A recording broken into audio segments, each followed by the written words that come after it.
Je vous passe la parole. Je vous remercie, chère madame, et remercie l'ensemble des organes de presse ici présents pour couvrir ce point de presse. Il est normal qu'à certains moments, que le procureur de la République puisse faire des sorties et éclairer l'opinion publique. Cela se faisait en suivant une certaine tradition. Mais depuis 2016, avec la loi de 2016 du 8 novembre 2016,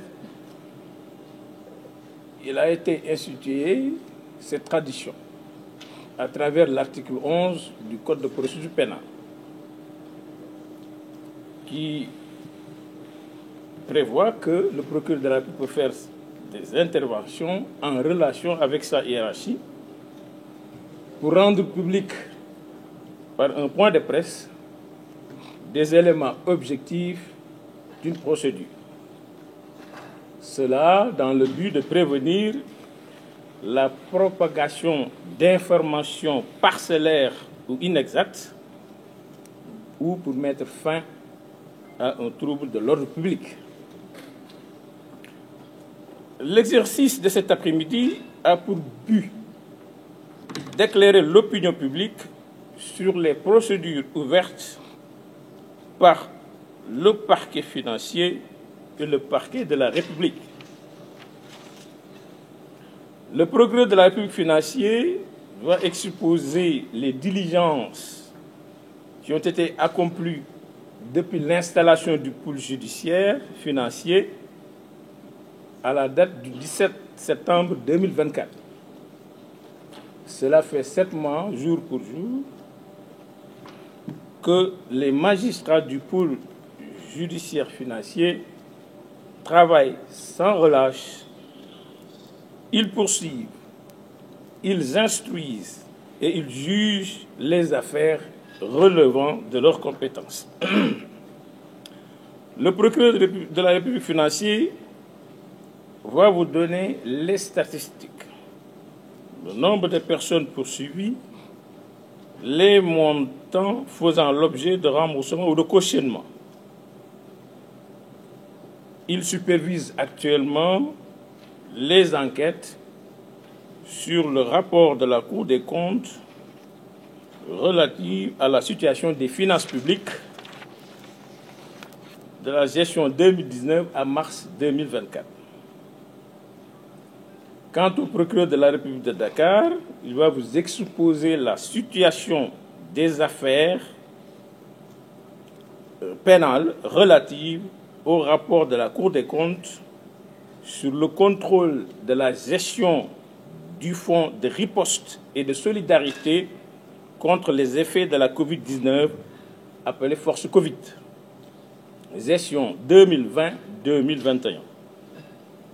Comme vous l'avez constaté, des arrestations sont en cours, mais il faut signaler que l'exploitation du rapport de la Cour des comptes relative à la gestion Force Covid-19, l'exploitation de ces rapports a révélé l'implication dans la gestion du fonds Covid de certaines personnes ayant exercé des fonctions ministérielles durant la période considérée et sur lesquelles pèsent de graves présomptions de prévarication des deniers publics.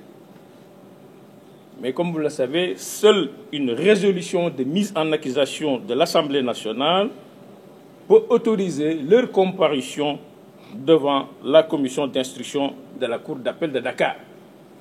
Et cette commission sera, comme un juge d'instruction, va instruire à charge et à décharge, et si les charges sont suffisantes, renvoyer devant la Haute Cour de justice pour le jugement de ces personnalités. Donc, je vais m'exprimer un peu en wolof avant de donner la parole à mes collègues. Assalamu alaikum. Ñu ngi leen di nuyu di leen ziar. Di wax ne jaadu na bu ay mbir xewee nekk ci loxo justice que léeg-léeg procureur génn pour leeral askan wi fu mu toll ci liggéeyam. loolu dañ ko doon def rek di topp benn aada waaye 2016 ci la code de procédure pénale jox ndigal procureur pour mën a génn wax ak askan ci ay dossier waxtaan ak askan wi leeral leen fu dossier yu toll. loolu boo gisee ñu di koy def mooy pour bañ nit ñi di wax loo xam ne xamuñu ko wala ñuy jaxase wala ñuy wax loo xam ne amul. loolu mooy waral taxawaayu procureur mu wax ak taskatu xabaar yi ñu jotali ko askan wi. tey nag suñu teewaay mi ngi jëm ci leeral leen ci wàllu rapport yi nga xam ne banqaasu attekaay bi saytu alalu réew fa génn ñaari rapport bi mu génn bu njëkk bi mi ngi jëm ci wàllu feebar boobu fi amoon ñu waxee Covid-19 te mu waraloon état bi génn xaalis bu bari pour ñu mën ci faj maladie yeeg soxla nit yi nga xam ne mënatuñoo dem fenn.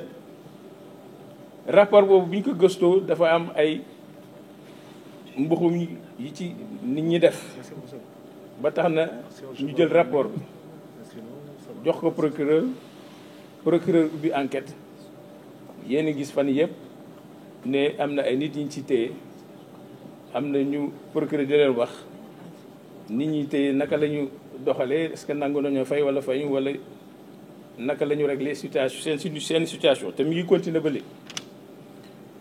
ci biir rapport boobu aussi dafa am ay ministre ñoo xam ne dañu amoon ay ndomba tànk ci jamono jooju ñuy wax affaire Covid bi ñuy jàngatee rapport yi gis nañ ne ñooñu seen loxo taq na ci wàllu gestion Covid bi.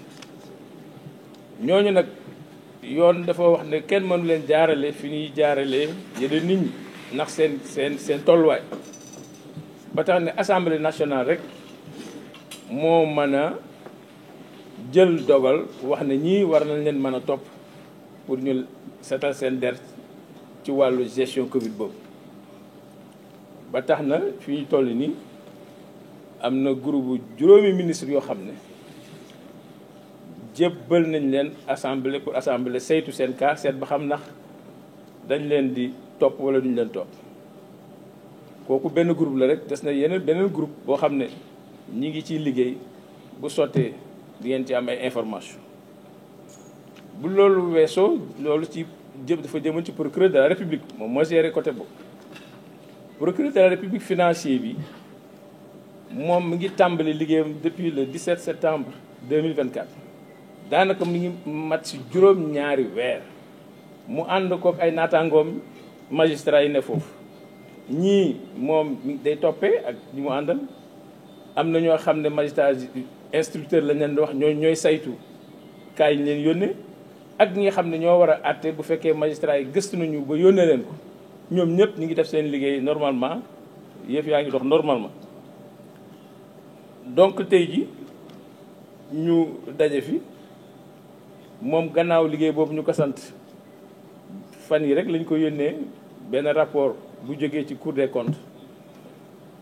comptes donc moom laa wax mooy banqaas àttekaay bi saytu donc gafaka réew ñoom ba ñu saytu 2019 ba 2024 la ñu génn seen rapport wax na seet nañu de càmbar nañu lépp waaye dafa am ay fànn yoo xam ne ajotul ci ñun waaye mi ngi aju ci justice aju ci procureur parce que dañ fa gis yoo xam ne nekkul lu war a nekk te dafay donc enfreindre code pénal te loolu nag du seen ressort moo tax ñu jël dossier jébbal ñu bi ñu ko jébbalee ñu jébbal ko procureur financier ba gis ngeen communiqué bi mu def démb pour wane ne song nañu enquête yi ba jox ko dig mi ngi def liggéeyam.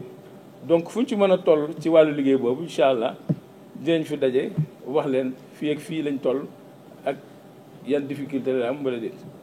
ba tax na donc pour ne pas guddal maa ngi jox la parole monsieur le procureur de la République Voilà. Donc, on va chaise musicale, on va se déplacer parce qu'on ne peut pas transporter tous ces micros. Donc, je vais vous céder la place pour que vous puissiez donc exposer. Sauf que je ne suis pas le procureur général. On va mettre procureur de la République, mais c'est coaché. Hein. Mais ça fait, les gens se comprendront. Hein. Voilà. Ça va faire moins de travail pour les journalistes, d'accord? Ensuite, après l'exposé donc du procureur de la République, ce sera au tour donc de M. le procureur de la République financier qui va faire son speech et vous dire la situation des dossiers qu'il est en train de piloter. Je vous remercie pour votre aimable attention. Merci beaucoup, Monsieur le procureur général. Donc, comme il a si bien expliqué, donc, nous allons passer la parole à Monsieur le procureur de la République de Dakar, Monsieur Ibrahim Ndoye. Je vous remercie, Madame. Monsieur le procureur général.